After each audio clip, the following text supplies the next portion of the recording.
Vi vil gerne bevise, at hvis x får tilvæksten x plus delta x, så får y-tilvæksten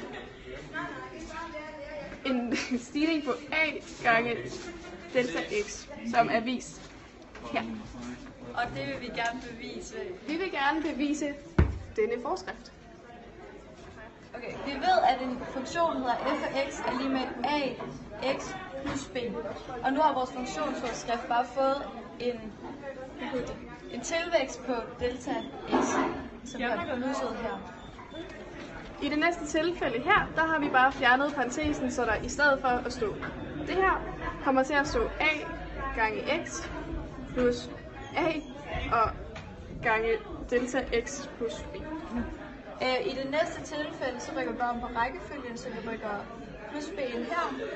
Og vi ved, at f af x, det er det samme som ax plus b, så det kan vi bare ændre, så den kommer til at hedde f af x